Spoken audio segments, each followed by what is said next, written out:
Aftershow. This episode of In a Few Minutes is sponsored by BetterHelp, online counseling that's there for you. Join over 1 million people who have taken charge of their mental health at betterhelp.com/afew. Another talk show, not a competing talk show, because talk shows don't compete. Hey, anymore. and I think no show competes with this one. No, sir. 2, Thank 3, you. 4. Thank you. I appreciate that.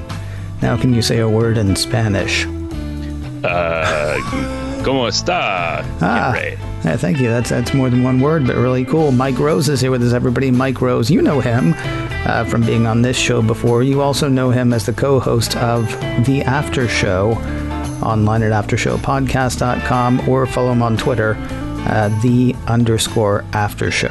And when I say follow him on Twitter, that's 'EM. That's follow M on Twitter, not Mike, because that's not his name. That's the name of his show. So lots of stuff since last you and I spoke. Lots of things introduced by Apple. Some of it's actually already out. Some of it is right here within my reach. I've got an iPhone 13. I've got an Apple Watch Series 7. So I can reach the Apple Watch Series 7 with one hand, but not the other one, because my hand doesn't bend that way. And of course, there are also the Macs. We're going to divide this up. So we're going to talk about the small stuff first, and we're going to hit the Macs for the second part.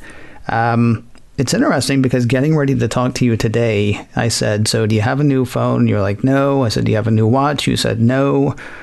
And it occurred to me, almost everybody that I talk to is freelance. Mm-hmm. Almost everybody in my life works either for themselves or for a small company, and they're actually a contractor, or they own their own business or something like that. And then you said, people are buying stuff for me. And I thought, well, it must be nice. Yes. I'm curious. I have a sugar daddy in the cloud. That's the way to go. Nice. That's well said. I'm curious, if you were out by yourself, would you be getting anything new? And what of the stuff that's out there are you tempted by? Like, did you see anything that you're like, okay, I know I'm not getting anything, but I'm getting something because I gotta. What do you like of what they announced in the phone and watch line? Well, I'll tell you, the last I don't need it, but I got to have it for me was the iPhone 12. iPhone 11 Pro, not the 12. So I'm a couple gens behind. But the 11 Pro for me was that purchase of I have to have this. Like, it was the best camera you have is the one that is with you, and the one that I had at that point was not good. And I really I was craving the 11 Pro camera to an unhealthy degree. I didn't need that. I didn't need to upgrade the personal phone at that point. I also honestly didn't need to be paying an additional subscription for that line or an additional line fees. And one of the ways that I convinced myself it was worth it is I have Altice Mobile, which pound for pound, I mean, not the best coverage carrier, not the best speed carrier out there, but if you are an Optimum cable or an Altice subscriber, it's hard to beat the monthly fee. It's $20. I think I'm on a grandfathered plan at this point, but it was $20 for unlimited data, and still is for me since I'm still on that forever plan. Mm-hmm. So having a phone that I don't use that often for phone calls, but use primarily as a camera and a media device, and for fitness tracking and medical and so forth, that made sense for me. And I love the 11. It's been great.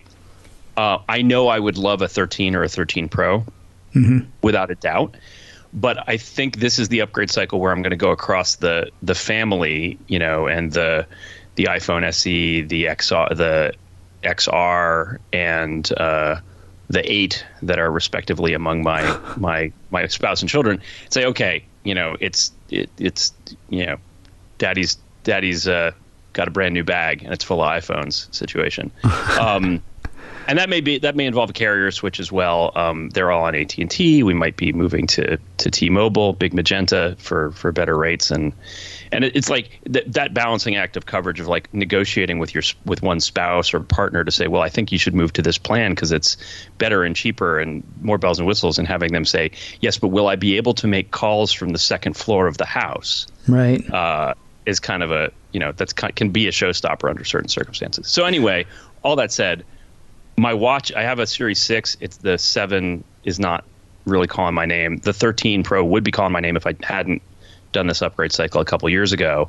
Right. I think that the combination of ProMotion and the better camera and the better battery life, I would love to have a new phone. I don't need it at this point.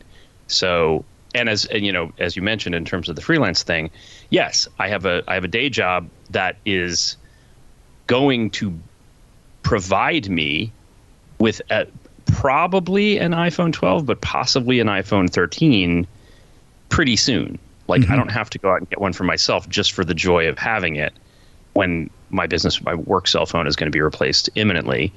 So sometimes it's nice to work for a big company that every now and then sends you a little white box. Sure. I miss it sometimes. Honestly, I mean, it's been a very long time since I worked for another company. I think they would have a hard time matching my hours. But yeah, every now and then it's like, oh, you need a thing? I'll get you a thing, as opposed to, oh, I need a thing. Crap. Yeah. The reason, honestly, I feel you on the not moving from the 11 to the 13. And I've already told this story here this week, but I'll tell you again really quickly. The way that we ended up with 13s in the house, my special lady friend and I, is because the youngest of the young people in the house was on a phone that the carrier wrote to us and said, right, we're killing that network now. So I guess it must have been on LTE. No, not LTE. I guess it must have been on the 3G. They said, we're killing that network now. So, you're going to have to do something because this phone will not be good for, honestly, it would be good for everything that the youngest was doing, because mostly that was just playing games and, sending messages. So it would have been fine, like, on Wi-Fi or something. But the whole point of getting a SIM card for it was so they could actually, make phone calls in an emergency and stuff like that. Right. So at that point, you got to get at least one new phone in the house.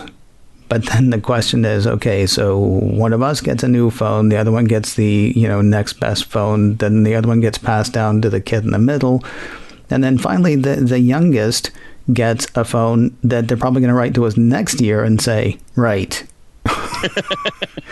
Right? What's wrong with you people? Right. So we were just like, okay, forget it. One of us has a 10R, one of us has an 11. So we'll just buy 13s and we'll bounce them down.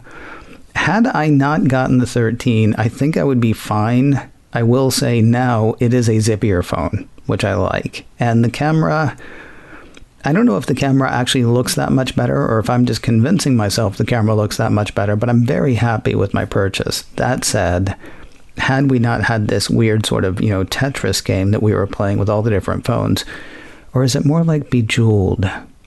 I think it is Bejeweled based on the colors, yeah. Yeah, right. It's more like Bejeweled, yeah. So had we not been playing Bejeweled with all the phones, I probably would still be with the 11 as well, and just trying to ignore all my friends who are like, ooh, but look at this and look at that.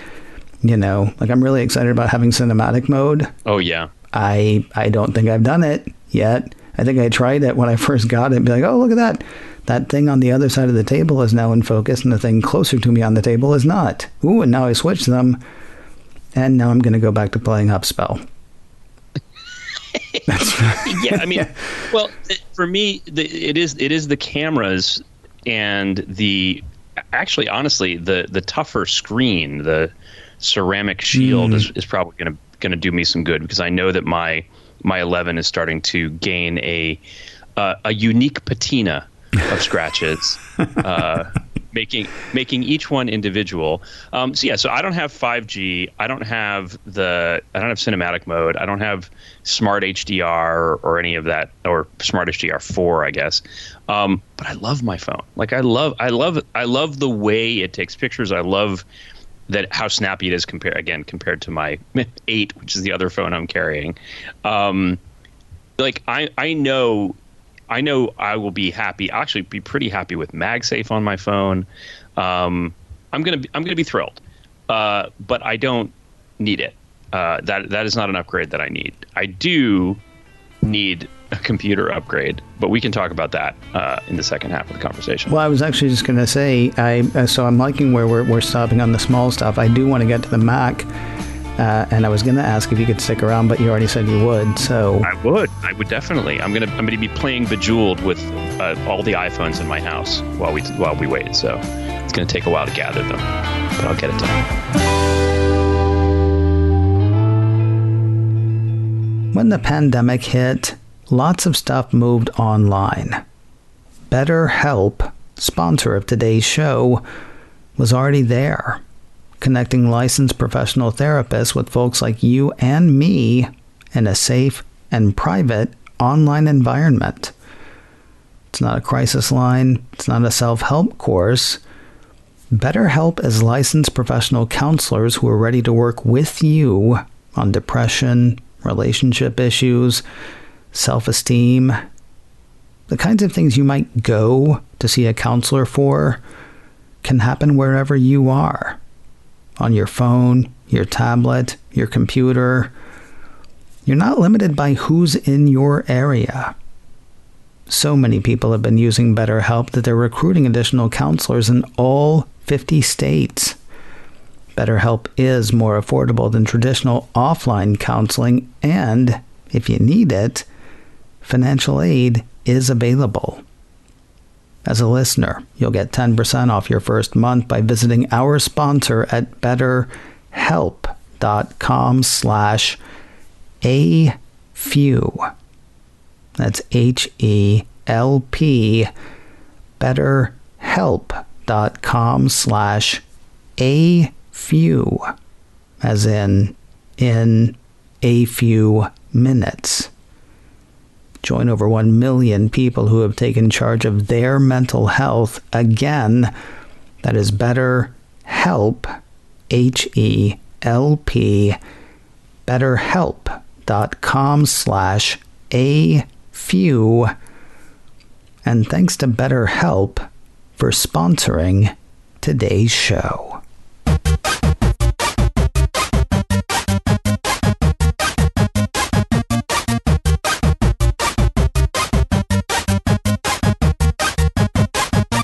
Mr. Mike Rose is here with us today. Mr. Mike Rose, he is the co-host of the Aftershow, which we told you where to find that earlier. Do you want people to follow you personally on Twitter as well? I don't mind if they do. That's at Mike T. Rose. They're welcome to follow me. I don't always say interesting things, but I'm friendly. I don't bite. There you go. At Mike T. Rose on Twitter if you want to follow him. So you said something that I found interesting about the Mac, and then I completely forgot what it was. Did I?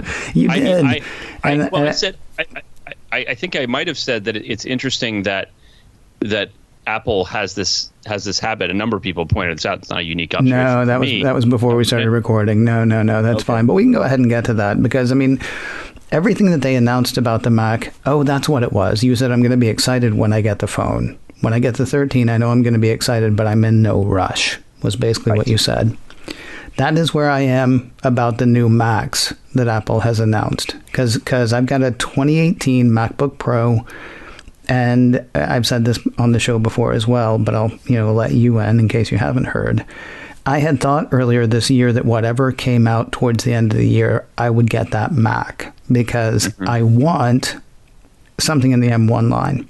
And then I realized about a month ago, I only want something in the M1 line. I was just marveling at how great, and since I replaced the keyboard on it, trouble-free this MacBook Pro has been. And it's just a fantastic machine. It still does everything I want it to do.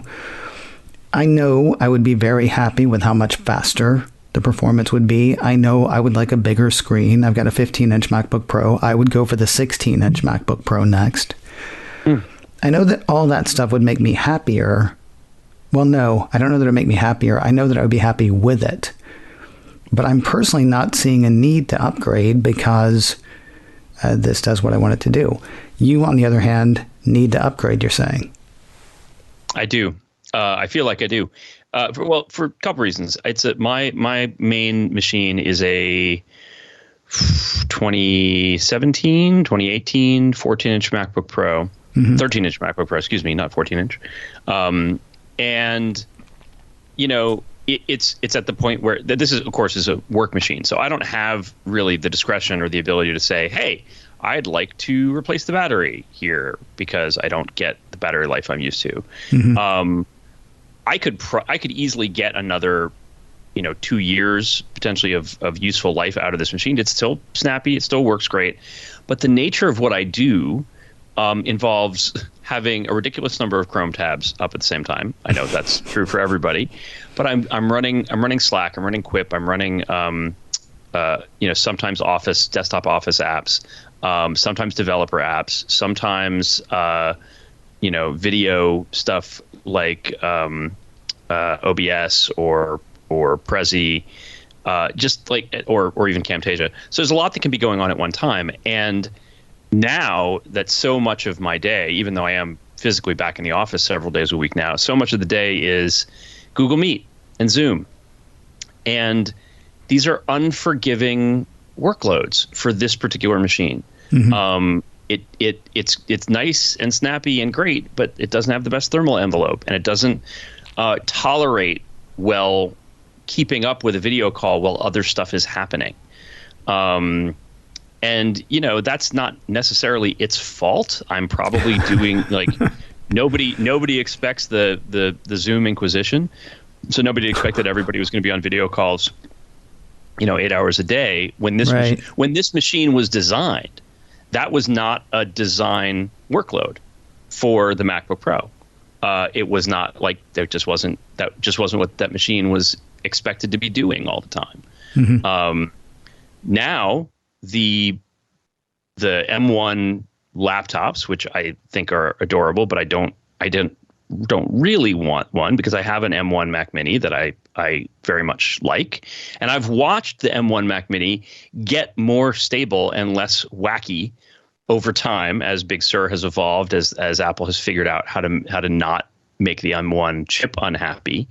So what we're getting with these two new MacBook Pros is the first real Apple Silicon machine. Everything up till now, including the iMac, has been, let's make sure this all works. Let's build the developer ecosystem. Let's shake out the bugs of the system on a chip architecture.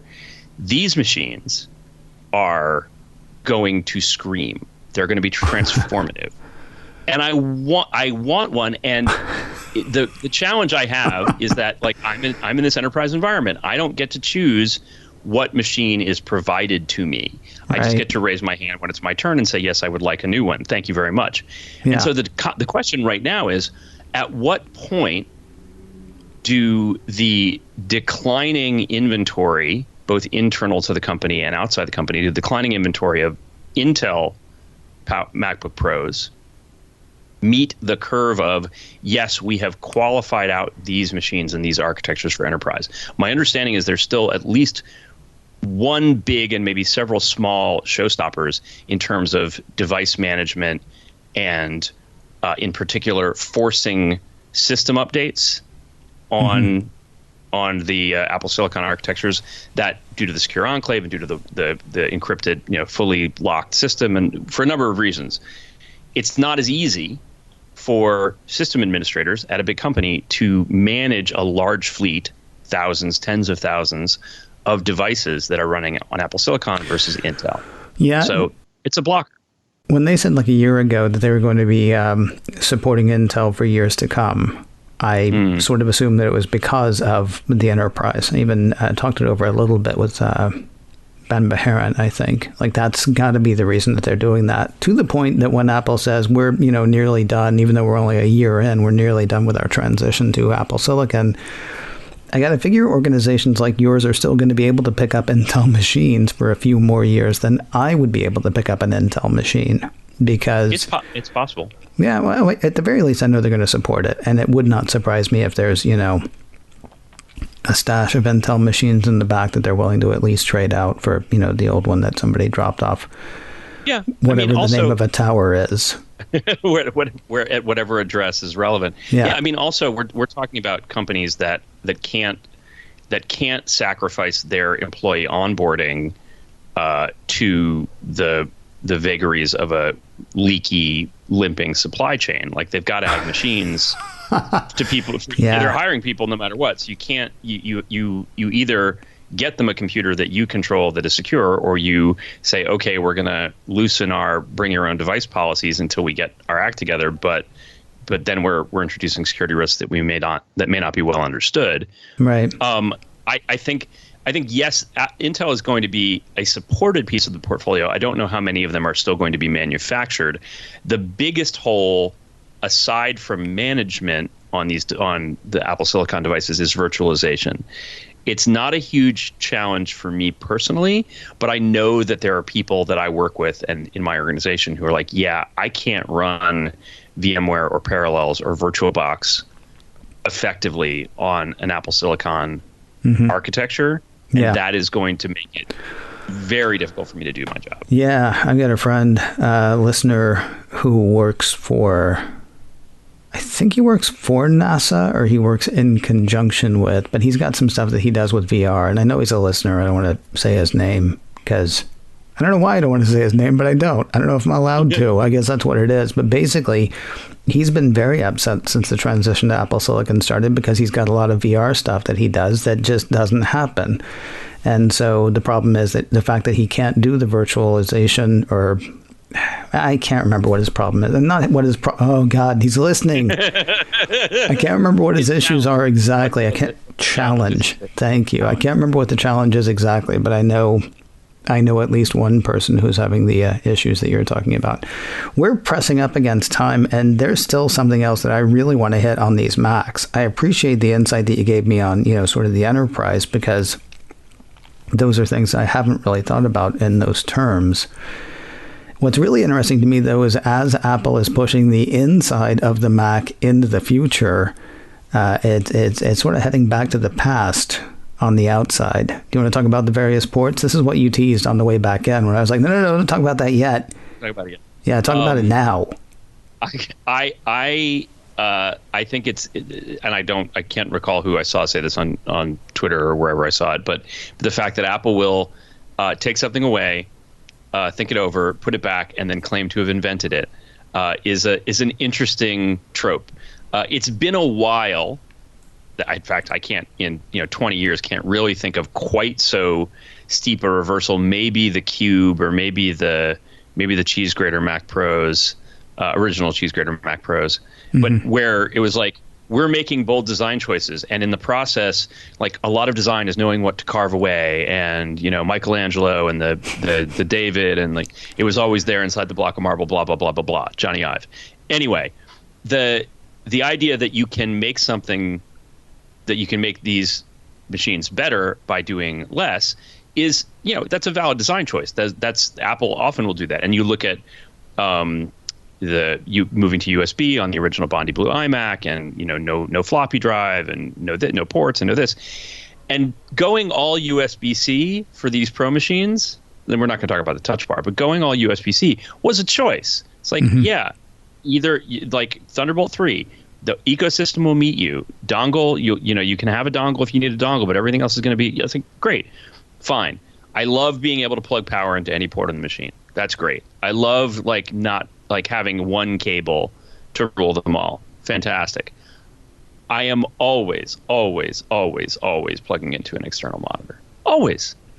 That's just where, like, when I land, I'm plugging into an external display. And I think at some point Apple's just like, you know what?